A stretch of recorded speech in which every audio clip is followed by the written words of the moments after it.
Have you ever stood at a gas pump, squeezed the handle, and then just waited? You walk away to clean your windshield or check your phone, and somehow the pump knows exactly when to stop. That sharp little click, no sensor screen, no computer chip talking to your car, just pure physics deciding your tank is full. But how does a simple metal nozzle know the precise moment gasoline reaches the top?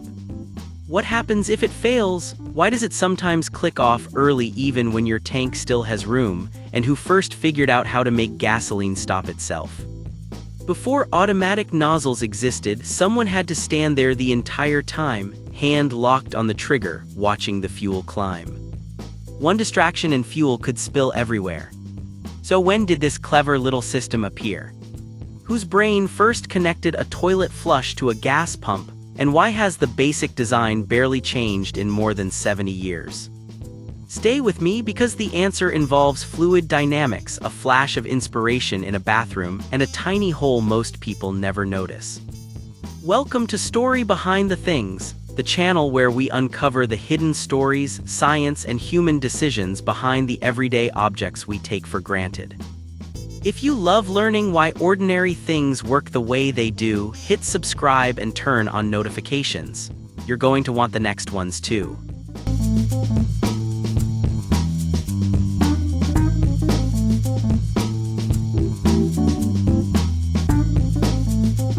Let's go back before the click existed.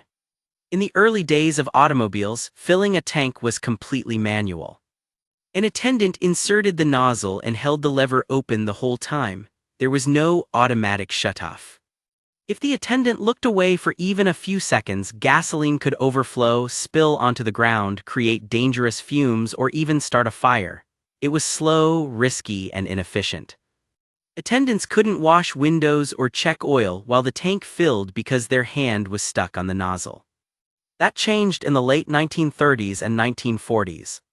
In 1939, Richard C. Corson, working at a loading dock in Olean, New York, watched a man fill a barrel with gasoline and thought the process was wasteful. Later, while in the bathroom, he heard a toilet flush. The floating mechanism that stopped the water gave him an idea, a butterfly float that could sense rising liquid and shut off the flow. He built a prototype. The goal was simple: let one person fill multiple barrels at once without constant attention.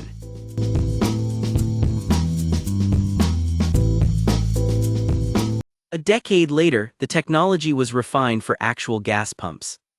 In 1949, engineer Leonard H. Duerr at OPW developed a practical automatic shutoff nozzle using a 3-ball mechanism and the Venturi effect. The first production model, the OPW 1811 Fill-O-Matic, promised modern, safe, spill-proof service. By the early 1950s, automatic nozzles were becoming standard. For the first time, an attendant and later, you could set the handle and walk away. So how does it actually work? Inside every modern gas nozzle is a tiny sensing hole near the tip, so small most people never notice it. That hole connects to a narrow tube running up into the handle. As gasoline rushes through the nozzle, it passes through a constricted section called a Venturi. According to Bernoulli's principle, when a fluid speeds up through a narrow space, its pressure drops. That drop creates a gentle vacuum in the sensing tube. While the tank is filling, air is freely pulled through the tiny hole at the tip. The vacuum stays mild and balanced, the handle stays latched open, fuel keeps flowing. But the moment rising gasoline or foam or splash covers that little hole, air can no longer enter. The vacuum suddenly spikes. A flexible diaphragm inside the handle flexes. That movement trips a mechanical latch, a spring snaps the main valve shut, you hear the familiar click, flow stops instantly. No electronics, no batteries, no wires, just pure physics and clever mechanics.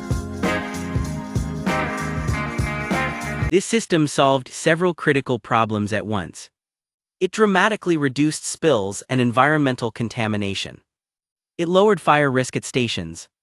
It freed attendants to perform other services. And when self-service became widespread in the 1970s and beyond, it made it safe for ordinary drivers to pump their own gas without constant supervision. In daily life, that quiet click protects your shoes, your car's paint, the station's ground, and the air we breathe. It also leaves a small air space in the tank for fuel expansion on hot days and for the vehicle's evaporative emissions system to work properly. That's why topping off after the first click is a bad idea. It can damage your car's vapor recovery system and still risk spills.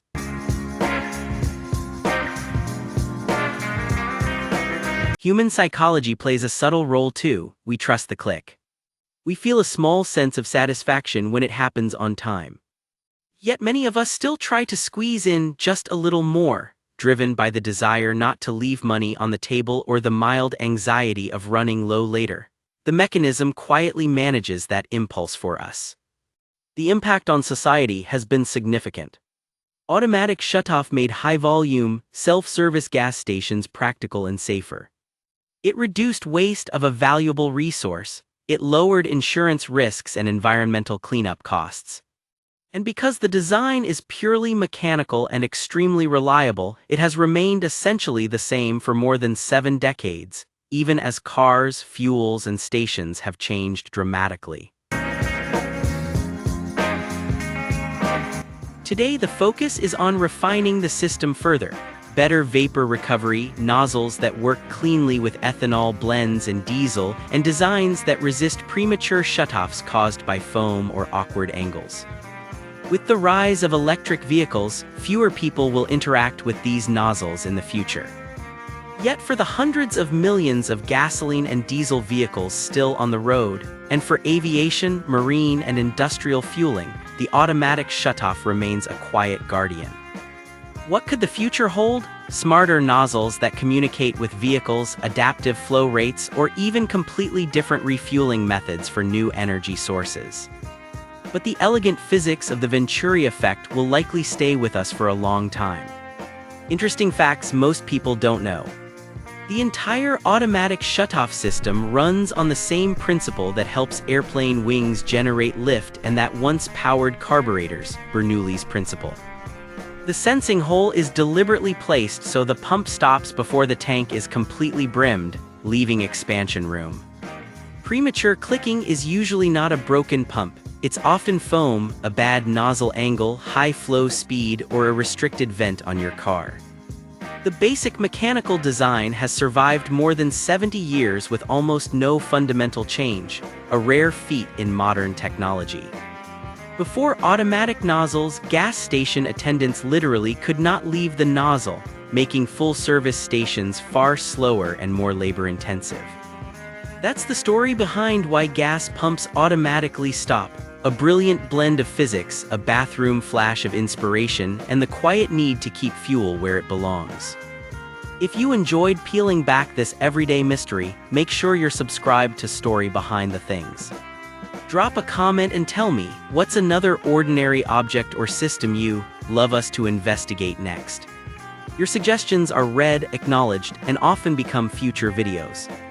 And if you're ready for the next story, hit that next button. I'll see you there. Thanks for watching.